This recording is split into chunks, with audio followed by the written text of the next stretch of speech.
All right. We're talking about life skills, 14 to 16 years old. So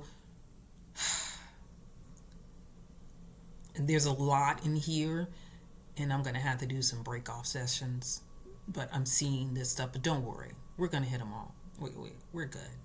So 14 to 16. Typically, 14 is the age that most people are entering high school, ninth grade. And so now your child is with people who are between the ages of 14 and 18. And I always say, let your children fail. Let them fail. Let them experience consequences before they're 18. Why? Because once they're 18, they're legally considered an adult in most states.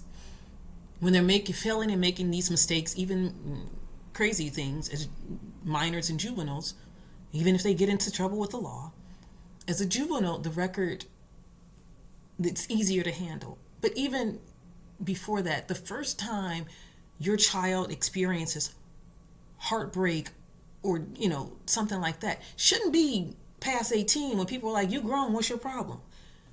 They should know how to handle these skills beforehand. I am amazed at how many, most Americans, quite a few, just don't have passports. And a lot of being part of this global, we are a global world. And I always told my nieces and nephews, there is more to life than Chicago. I'm in New York now. There's more to life than Chicago, than New York. And the world outside of the U.S. is very different. You need to go see it. So, passport. Particularly, I'm like, most of the time in high school, that's when you start doing this, exchange programs, the foreign student exchange or study abroad. It's sophomore year in high school, I was able to go to Greece. Best experience of my life. Let me know, we travel. We need to be a traveler. I feel that in my bones. It's in my spirit. So, passport. Have them get their passports, because now there is no more you can use your driver's license to go to Mexico, Canada, and the Caribbean. You need your passport. Identification. If they're in high school, that high school diploma is not, that high school ID is not enough. If they're 14, they need a state ID. They need a state ID, particularly if they, unfortunately, stuff happens. If they're going to be stopped by police or something like that. Like I said, my nephew was 6 feet by the time he was 11 years old. But people tried to treat my 11-year-old nephew like he was 16. 16-year-old girls. I said, hold on, honey. Auntie, don't play that. That's an 11-year-old boy. Move it. Keep it going before we have problems. If they're 14, 15, 16, they need to have a state ID, okay? And they're also going to need that if they are trying to get a summer job or a part-time job. By 14, they should have a state ID and a passport. Both. Finding a job. Okay. I know some of you guys I had to work. I don't want my kids to work. Whether or not, no one's saying make your kid have a after school job or make them work the entire summer. However, this is about teaching them life skills. Working a job for a month during the summer, it's going to teach them something.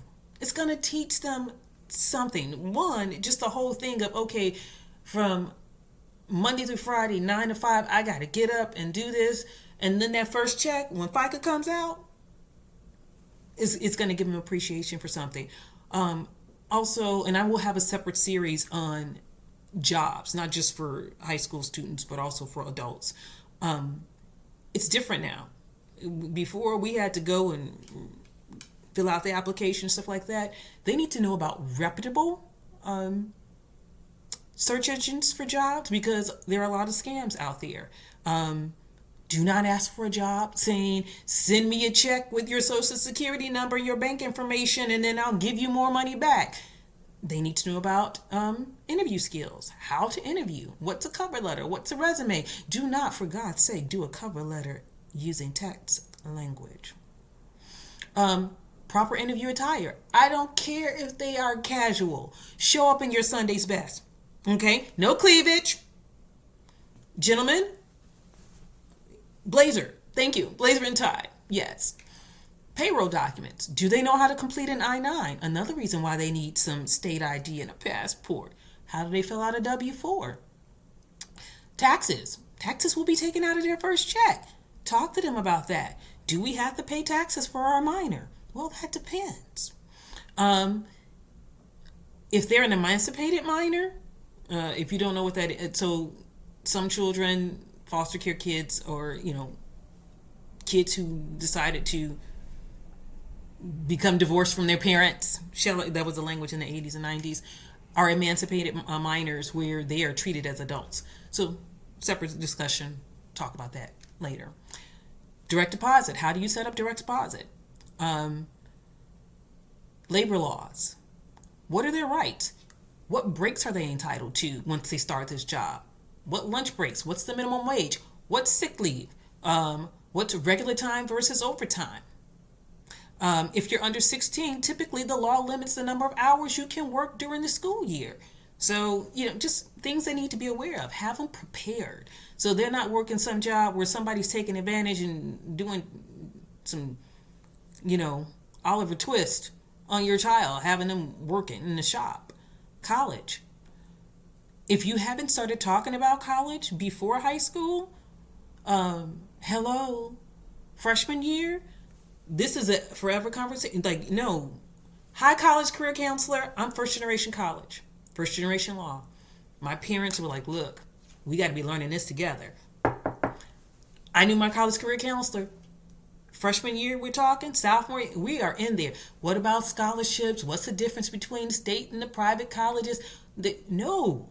They got to know me. So I was the first one that they was like, oh, a scholarship came in, application thing, you need to fill it out.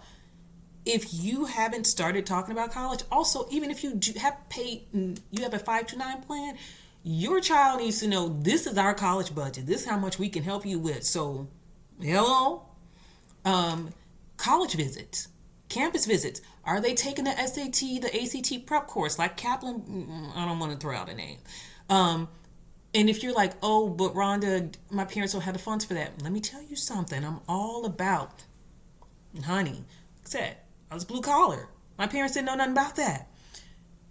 Did you know that a lot of, some of the prep courses, if you are attending a urban or a rural school in certain districts, that you can take a review course at a huge discount? Okay, and you shouldn't be taking the SAT or the ACT without taking the prep course. I'm just saying. There are, so there are those things. More on that later when we talk about colleges. I'll go into the nitty gritty of that stuff. Wealth building. 5 to 10 years old, I talked about need versus want. For the 11 to 13 year olds, I talked about assets versus liability.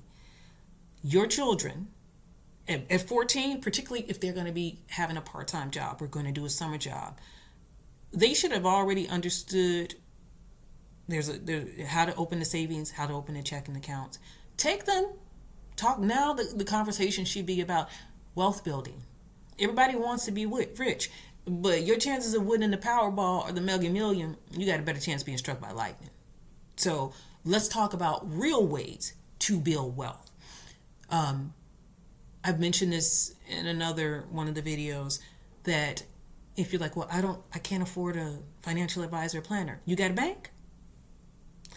Your bank offers free counseling on financial planning. You got a 401k or a pension? Or IRA plan? Who holds that? They offer free services. Utilize the free. And a lot of the after school programs or the programs geared towards kids, towards high school students, will have stuff about wealth management, money management. Use them. Take advantage of the free resources. Again, wellness and mental health. They're in high school now, and they're probably sexually active. You should have been talking about reproduction. I remember we had health ed I think it was sophomore year, taught by our gym teacher. And we were talking about, back then, VD, venereal disease. Now they call them STDs. And we were in the class, and our gym teacher was like, who can tell me the name of a sexually transmitted disease? Give me the name of a venereal disease. And this one kid who never answered any question and would always be like, hi, and he was like, oh, I know. And everybody was like, let him answer, because he ain't never answered anything before. He was like, VD. And we were like, oh, bless his heart. Honey, VD stands for venereal disease. Oh, he thought he had the answer. All that to say, I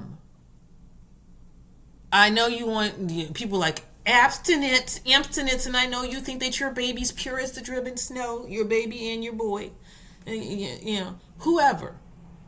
But here's the thing. They need to be prepared, and they need to know what is happening with their bodies. I was shocked at how many people in junior high, girls started their menstruals and didn't know what was happening with their bodies. They did not know why they were bleeding. They thought they were dying. Look, young girls are now having early puberty. And so menstruation cycles are happening earlier. You should have, but before they're 11, this whole what happens with my body, yes, you're going to grow breasts. They've probably already started growing pubic hair. They need to know everything that's happening. And if you can't do that, guess what? Have them talk to a nurse or a doctor, but serves no good for them to not know what is happening with their body, that they don't know about birth control. God save us. Because access to that, whatever. But not just the girls, the boys too, because it takes two to tango, okay? There's no immaculate conception happening these days. And like I said, they need to know the real, instead of thinking that, they're still virgins if they just do stuff through the back door, or that, they can't get diseases from doing backdoor stuff. I was like, okay, a bunch of Catholic schoolgirls, I don't let them come through the front door, just the back door, so I'm safe. Okay, so you won't get pregnant, but you're going to probably have VD. Have that conversation with your children. Okay. Credit scores, credit cards. First time I got a credit card was in college, walking through the Union. It was him. And they had these t-shirts, like free t-shirts. So it was like a free t-shirt or free thermos. I was like, oh, I wanted them. Like, oh, just fill out this thing. And for a credit card, I was like, I'm a college student. I ain't got no job. Ain't nobody going to approve me. They approved me, and for way too much money. And credit cards got me. Started talking about credit scores and credit cards. And parents, if you put light bills, utilities, and other stuff in your child's name, one, that is going to probably cause them a problem if they're going to college and trying to get stuff, but also it's going to mess them up from graduating. And you need to help them clear up their credit report if you've done that. I'm going to have a separate talk on that. Driving is not a right, it's a privilege, and that privilege can be revoked by parentals by law until you're age 18. So having a car means being able to have insurance, cover the gas, do the maintenance, oil change, tune-ups. If you're driving, you need to know how to change a tire. I'm old school. My dad was like, even before we could drive, come here, let me show you how to check the oil. Here's how you change a tire. We were not allowed to drive unless we could show we knew how to change a tire, and at least, okay, this is the oil level, all this other stuff. Explain those things to them. How the kids driving and they don't know how to do the basics. So if something happens, you just leaving them to the wind? Prepare them, prep them, make them understand how that works. Contracts. Never co-sign a contract for anyone or act as a co-guarantor. It means you accept financial responsibility for those payments if that person fails to do so. I was